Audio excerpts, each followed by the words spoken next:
พื่อนเปียกเพื่อนตัวนี้จนนั่นเหี้ยฝนตกหน่อยแล้วก็ซื้อน้ำเย็นมาฝากจะเพิ่นกินบ่กินจะเพิ่นสิกินบ่กินแหละเนาะ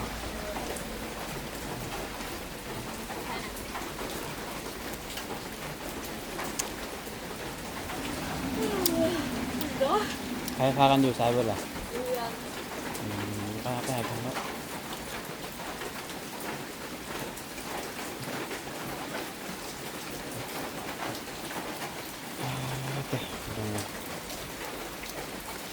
โคตรโคฝนเบิดมือเบิดเว้นนี่เนาะสิตกฮอดมือได้เด้สิไปเวียกก็ลำบากที่แรกว่าสิขึ้นไปผู้แรกเราจะขึ้นไปเวียกดงเคนแต่ว่าทางบ่อเงาที่แรกคนว่าสีไปเบิ่งเคสใหม่แต่ว่ากินดีบุญชมมาบอกว่าบ่ได้ไปแล้วว่าคนขึ้นไปทางดงเคนทำมาใส่ก็เลยว่าคือว่านั่นเนาะคือจะไม่ได้ขึ้นแหละเป็นพริมกระเทินนะ3 โมงเลย3 โมง 4 โมงเลย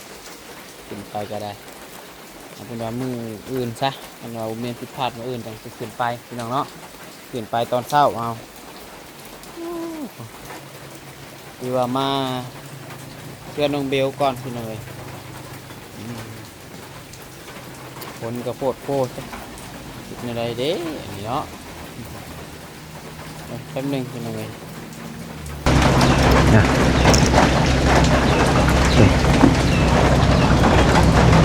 ทักทายสบายดีเด้อสบายดีสวัสดีพ่อแม่พี่น้อง FC เบิร์ดสุขสุคนมุสลิมสุบอนบัวสู่ฝั่งลาวฝั่งไทยและก็อยู่ทางต่างประเทศเนาะกันยินดีต้อนรับเข้าสู่ช่องสายกกสายบุญอีกแล้วพี่น้องเลยก็พบกันกับน้องพัดใจอยู่ที่เฮือนน้องเบลพี่น้องเนาะ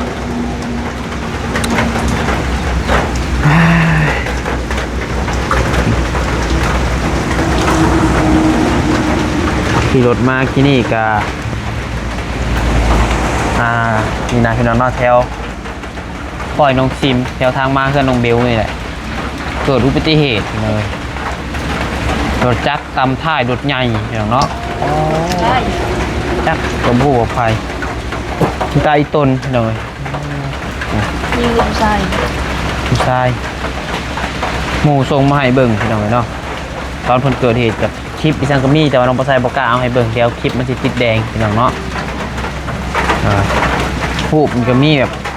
แบบบอกกล้าอยากให้เบิ่งเลยก็แหละย่านช่องติดแดงพี่น้องเลยเพิ่นไปตำอันรถจักรขี่มากับผู้ว่ารับในบอกขี่มาโดยคุมไวและรถอันบรรทุกรถ10 ล้อนี่นะคุณขี่ไปก่อนรถจักรตำหลังแต่ไปตามเอาท้ายรถ10 ล้อต้มแบบแมนท้ายรถ10 ล้อก็จังว่าแบบจักสิรอดหรือบ่รอดกะอาจจะสิเป็นยังไงพี่น้องแบบหัวแตกเลยนะหัวจังแบบกระทบกระเทือนสมองเลยอันนี้ยัง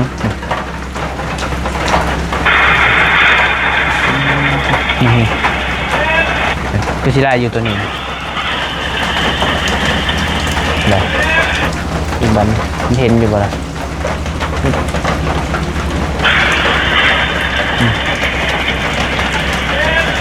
อีกวันหนึ่งอุ๊บเป็นบอกพี่น้องแบบจังๆเลยนะแบบอาจจะเบรกบ่ทันบอกคือว่ารับในแหละอันตรายหลายช่วงนี้เนาะขี่รถหน้าฝนนี่บางเทื่อรถเขาเบรกบุดีเขามาโดยความไวกะเบรกบุอยู่ไปตามมาเพิ่นกับพวกนี้คือนี่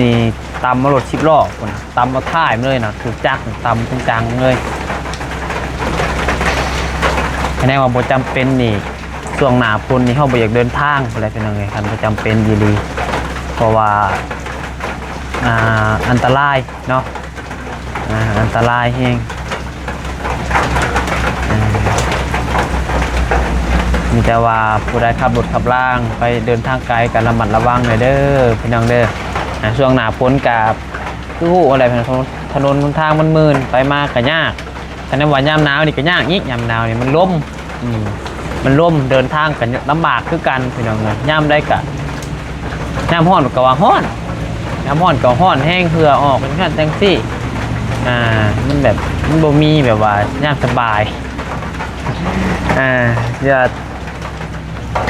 แต่นะพี่น้องบางคนก็มักยามร้อนบางคนก็มักยามหนาว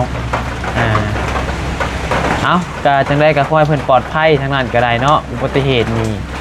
บ่มีพยายามให้มันเกิดพี่น้องเอ้ยแต่ว่ามันก็เหมือนกับบุญเนาะผู้ใดเฮ็ดมาสำใดพี่น้องเอ้ยขอภาวนาให้เพิ่นรอดพี่น้องเอ้ยที่แรกว่าสิพากันไปเบิ่งเคสใหม่มื้อนี้ฮะเคสใหม่เพิ่นอยู่ห้องหมอ109ที่ไว้เตียงให้เตียงไปถ่ายรูปเพจเมื่อวานนี้นะพี่น้องผู้ใดเห็น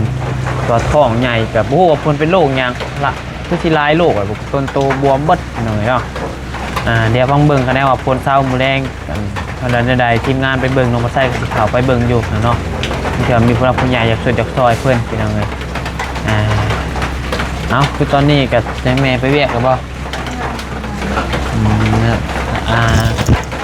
เรามานั่งที่ไหนไปเด้อเขาเพื่อนบ่ตูดมันยังเปียกนี่บางคน นั่งได้อยู่กันมันมืดหนาคือมันเข่าหนาวเลยแสงเห็นบ่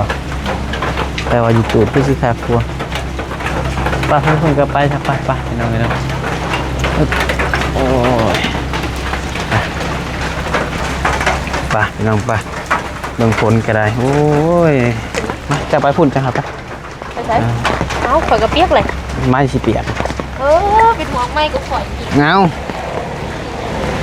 ตาเดียวหนึ่งเนาะพุ่นเด้อหน่อยใจอ้าวมันถึกไม้เนาะเฉียดแล้ว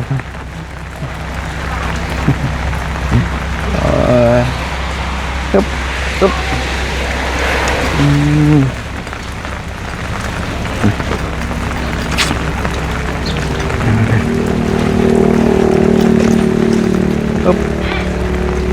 ใช่บ่อย่าแล้วเราเห็นยังสะมาพี่ก็ได้นะพี่ก็ได้มาพี่มาพี่ก็ได้ปึ๊บ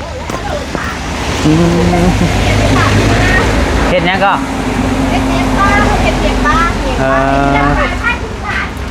เมียงปลาห่อพันเมียงปลา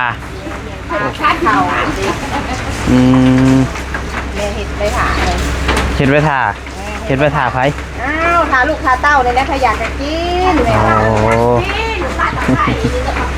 เลยถ่าลูกถ่าเต้านี่แหละมีร้านถ้าอยากจะกินอยู่เลยแล้วอะไรเนี่ยแต่น้ำแก้วมันลูกบันนี้เมียงแบบไรเด้เนาะทอดบ่บันนี้ทอดบ่ได้ทอดลูกละกานี่อันน้ำแก้วมันละกาพันลูกก็ใส่น้ำแก้วมันใส่กระปุ้นก็ได้มีเก็บหมูก็ได้แบบกระปุ้นกับอันเก็บหมูแม่ผัดบริซื้อมาบริเปล่ามาคนเอาไปแก้วแล้วเรียบร้อยหน้าตาประมาณนี้แม่ขาแต่น้ำแก้วโอเคนั่นไม่เห็นแก้วหายแล้วเลยเยี่ยมผลโคตรโป้ผลเนาะบดมือบดเว้น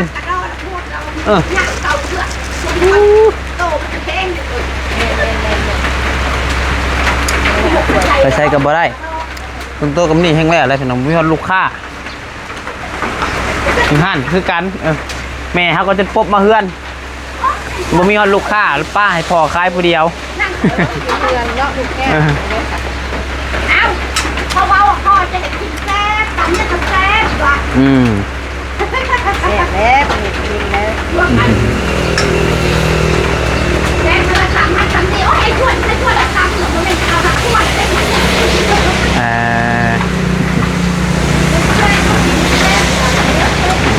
3 โมงว่าไปเวียก3 โมงไปเวียกเบิดทิศนี่พอแล้วเนาะวันจันทร์จะไม่ถึงการเศร้าโอเคแป๊บนึงเดียวให้แม่เพื่อนนั่นแหละจะนั่งร่วมกันจะดีเลยก็ได้ก็ไม่เท่ายังน้ำเดียวยังจมน้ำได้นึงพี่น้องเลยเนี่ยมึงจะฐานลูกเคยหลาบ่ไอ้มาจะกินก็เลยไม่เห็นมาอะไรจะฐานลูกเคยหลา กินเป็น หลายอยู่ กินเป็นอยู่บ่เฮาก็ยังกินบ่เป็นคือกัน เบลซ้อนแม่เฮ็ดให้เบล บ่เคยกินได้นี่เมี่ยงหยังก่อนบ่เด้อน่ะ เอิ้นอาณาแหนมปลาเหรอ แหนมปลา แหนมปลาใส่ข้าวโพด โอ้ ของทางเหนือเฮาเลย แหนมปลาใส่ข้าวโพดโอ้ เอาอันเนี้ยมาแล้ว มาเด้อเบาเหยาวเด้อฉันกินอะไรฉันกินอะไรกินฮอดเบาเหยาวเป็นไง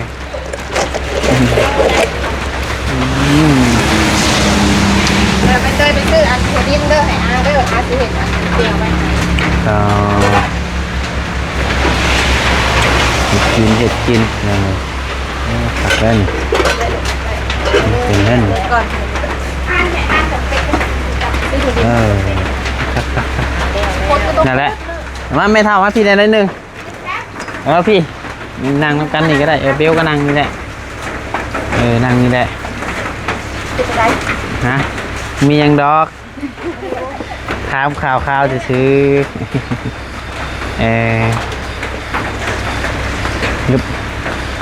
นางเรียนแบบนี้ปกติต้องมีแล้วย้ายเลยเนาะแต่มือนี่ฮะบ่มีมือนี่ฮะบ่มีมันได้ยังได้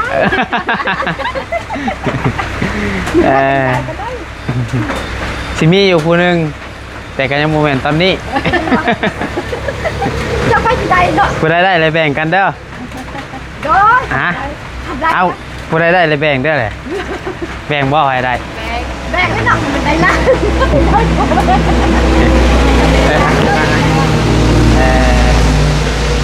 เอาคือเอาไป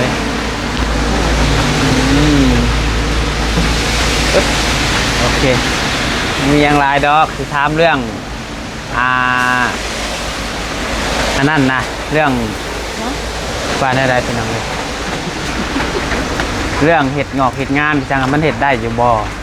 งานตรงงานแต่งนะ ได้ยูโดยยันวาอันยันว่าพอฮากาเซียแหละยันว่าซื้อนะ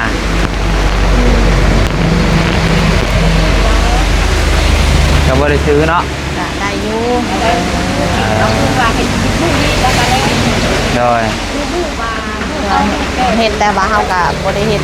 ง่ายเห็ดธรรมดาลูกเอ้ยเขาแก่แล้วก็แล้วเขาแก่เป็นถึงเขาให้เขาทำเขาแก่เขาให้เกิดว่าฮับฮู้ว่าอันร้านนี่เอาคั่วเอานี่เอาคั่วบ่โดยช่วยสู้บ่แล้วก็แล้วคันว่าเป็นคนหัวของร้านเจ้าแล้วยังแต่งอีกก็ได้เป็นงานเลยนั่นแหละจากที่มาถามว่าสมมติว่าเฮาหาจากแต่งบัดเดียวเลยบ่ได้อยากเฮ็ดอันนั้นนะได้ลูกได้เป็นยังได้สมมติว่าปีหน้าบอกคือว่าปีใดออกพรรษาบอกคือวันใดชนะเดี๋ยวแต่สมลูกพร้อมมาแล้วเดี๋ยวเพราะว่าที่แรกก็กุ้มใจน้ำเมย์น้องปัสไส้ว่าจันที่ได้ผ่าตัดที่แรกน้องเนาะโดยเดี๋ยววันนี้เพิ่นก็ที่ว่าที่ได้ผ่าตัดบอกกันยังบ่มั่นใจนะแต่ว่าหมอเพิ่นก็เว้ามาว่ามันบ่แม่นทุกอันโรคหายแห้งนะคุณอาจสิบ่ได้ผ่ามันสิบ่เป็นหยังดอกเพิ่นว่าแต่ว่าก็ยังสิได้ไป MRI ใหม่อีกเทื่อนึงโดยเป็นให้แห้งก็ดีโดยแต่ก็โล่งใจนี่แหละแต่บัดนี้ก็เลยว่าอยากมาถามเบิ่งทางนี้นะว่าที่ว่าเนี่ยได้สมมุติว่าอันจัดงานต้องให้พวกเราผู้ใหญ่มาร่วมกันเนาะมือใดเนาะมือมันแล้วเขาก็สองฝ่ายมาร่วมกันโดยว่าจีนจัดงานมือใดปีใดเดือนใดจัดดีไซน์อยู่ตัวแนวใดนั่นแหละพี่น้องเนาะหนึ่งเขาสี่เห็ดอยู่เพื่อนเจ้าสาวบอก็เห็ดอยู่เพื่อนน้องปัสไส้ก็ต้องมาคุยกันแล้วก็มือวันนั่นแหละพี่น้องเลย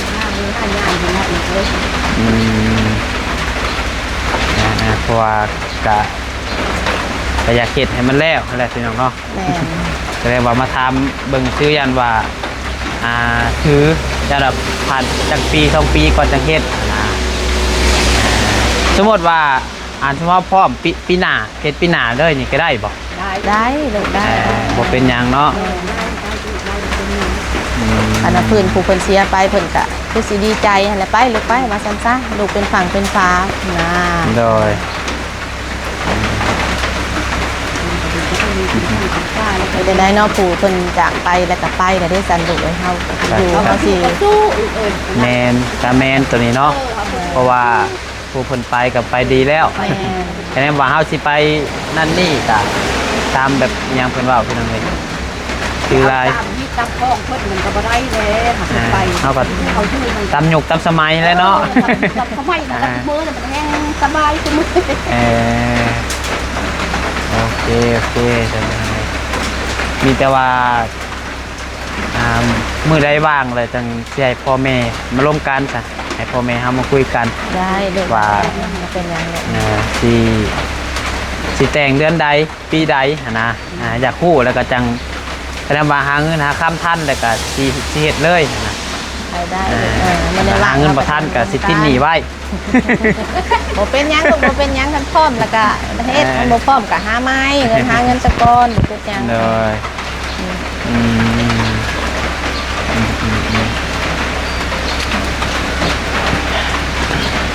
อย่าเลยได้ครับ แล้วเอาสาลับเจ้าแล้วแตกโลดสบายน้อยก็กินกับน้อยพอ อืม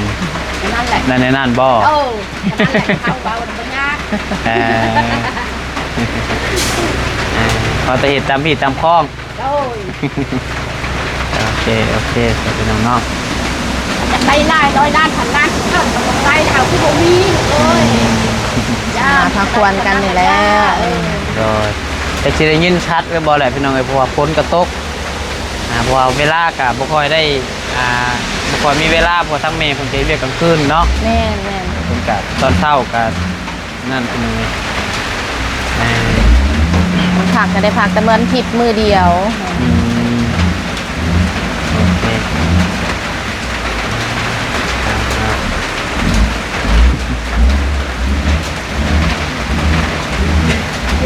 ยิ้ม รถพวก กินนี่น้องค่อยนะก็เกิดอุบัติเหตุได้กินนี่กัน เป็นลูกของอัน ลูก ลูกเสี่ยวแม่ได้ลูกเขาโทร แม่นบ่ มานะมีแม่นิดโทรมาหาแม่บางทีนะคะแม่ก็ตกใจจนยังบริโทรหาเราอยู่เดือนนี้ค่ะ อืม แม่เลยได้ยินแล้วแม่ละเมื่อยถึกแม่เลย คนรู้จักกันบ่ แม่นมืองานศพนี่เพิ่นก็มาซอยทั้งแม่ทั้งลูกเพิ่นมานอนอยู่เพื่อนน้ำแม่ได้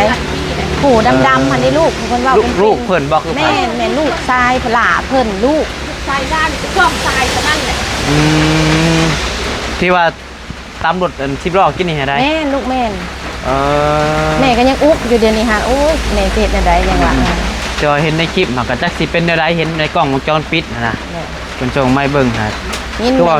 ขี่มาเลยตามมาท้ายรถเพิ่นจักสิรับในบ่เพิ่นแนวใดอันนั้นก็ได้ ยินแม่นิดว่าว่าเลือดมันออกหลายๆว่าพอแหล่โจมขึ้นรถน่ะจักสิรอดบ่รอดว่าจังซี่เลยหั่นนะ อื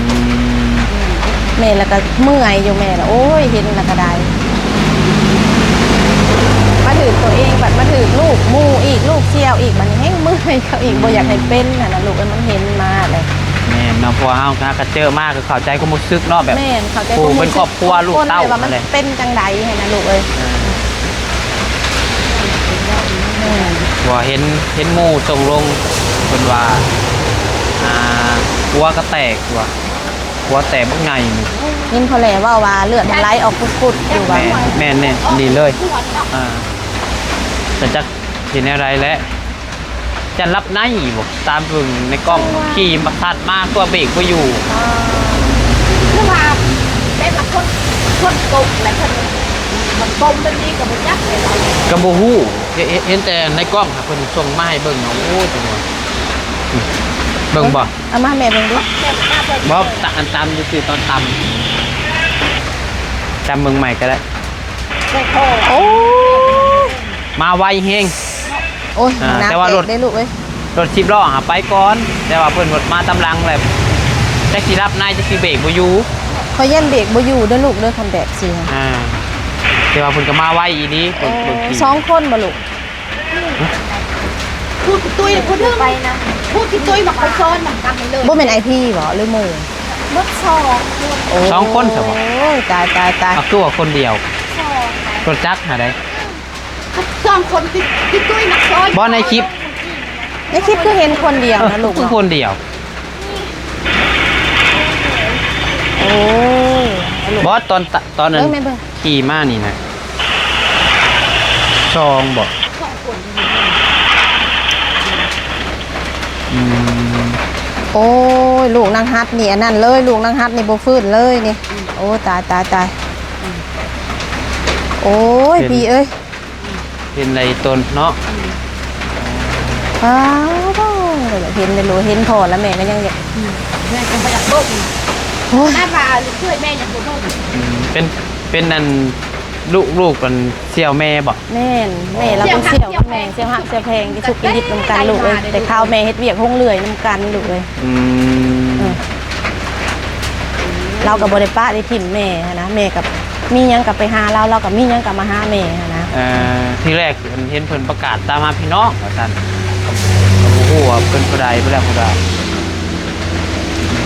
โอ้หนักสมควรเลยเลือดสะเลย โอ้สองคนอีหลีเนาะ แม่นสองคน เบิ่งในคลิปคือเราคนเดียวใช่เนาะ ผู้หนึ่งผู้ตุ้ยปะ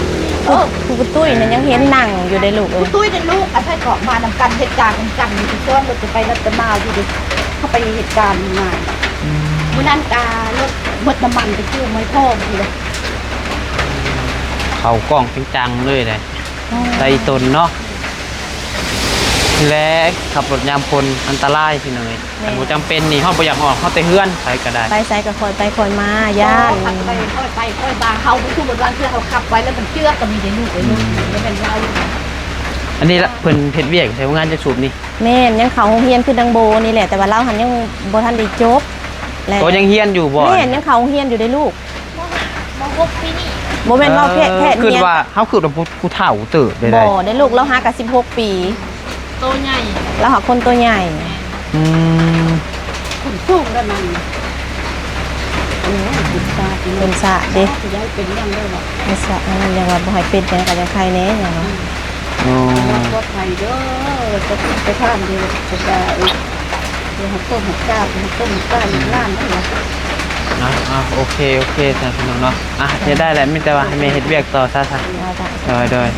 ก็สู้ๆขอภาวนาให้เพิ่นปลอดภัยนะเนาะ โอ้ยแม่ละเมื่อยได้เห็นล่ะ อืม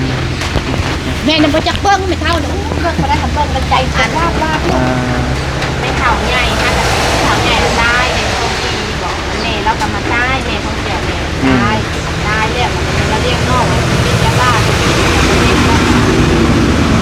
มาได้อีก เป็นเมิดเกี่ยวกับแม่ โอ้ ที่เหลือแต่อยู่กับลูกอยู่กับลูกแล้วตอนนี้ก็ลูกผู้ใหญ่เนี่ยก็เรียนลูกเดียวกับเบลนี่แหละแล้วก็ทำงานของไทย อันนี้ผู้หล่าเล่า แม่ล่าเนี่ย อะไรอีกผู้อันนั้นหนึ่งหาหมู่บ่น่าจะเป็นหมู่กัน แล้วก็มีลูก2คนคือกันกับแม่ สายเบิด ชายเบิดแม่ได้เป็นยิ่งละเดียวแม่ได้เป็นชายเบิดเกิดพร้อมเดียวกันเมื่อในปีเดียวกันเลยเรา โอเคใจตนเพิ่น ลากโอ้ยเราเดี๋ยวไปจักว้าวแล้วมันเหลือแบบนี้จักว้าวแบบนี้ใจเนาะ ภาวนาคอยปลอดภัยพี่น้องเนาะได้ยันว่าแม่พาไปเวียกได้สบายดี ไปซื้อข้าวที่แม่ได้อย่างไปซื้อหนังเป็ด การแบบเป็ดจะมีจ้างขัดจ้องไป ไป เลย เทแก้วค่ะแล้วแม่ติดลูกด้วย โบบ่ได้ไปใช้บ่สมุน ต้องไปใส่ได้อยู่เมื่อเดี๋ยวพากันนอนอยู่รถนอนอยู่ มันไปใช้กับน้ำบากเนาะกดช่วงยามฝนเลยมากเลยตกบนมือบนเว้นผมมีเครื่องที่ใส่เลยเป็นเกงก็จนโมเหง สลิปเว้ย ผมให้มีแต่ตัวเดียวซ้ำ ติดต้นเด้โอ้ย ยอดพี่น้องเนาะโอเคสนอมีแต่ว่าเรื่องงานงานแต่งพี่น้องเนาะกะยาน้องปัดไส้กะสีมาลงกับพ่อกับแม่แล้วก็สิถามทางน้องเบลว่าทางครอบครัวน้องเบลอีกเทื่อนึงว่ามื้อใดเพิ่นว่างเนาะว่าผู้ใหญ่ให้แหละพี่น้องเอ้ยอย่าใส่เพิ่นมาล้มน้ำกันอีกเทื่อนึงเพราะว่าว่าเนื้อใดพี่น้องน้องปัดไส้ก็ว่าบ่เป็นมาถามมาไทยให้แหละเนาะว่าออกพรรษาเลยมันแต่งบอกเพิ่นเนื้อใดพี่น้องเอ้ยอันว่าหาเงินทัน หาบ่ทันก็คือว่าอะไรติดไว้ก่อนเนาะเนี่ยจังจ่ายตำรางเนาะ โ ได้สุดท้ายเขาก็หานำกัน ไม่เท่าใครอยู่ไม่เท่ากันแต่เราใจดีอยู่พี่น้องเลยยืมปิดหนีเราไหวก็ได้ เอ้ยไปพี่น้องเอ้ยมีแต่ว่าคลิปนี้ก็ยังไลน์ได้เพียงเด้อเดี๋ยวจังหวะกันใหม่เนาะอยู่ดีมีแฮงทุกคนฝากประกันได้ขอโทษขออภัยนะโดย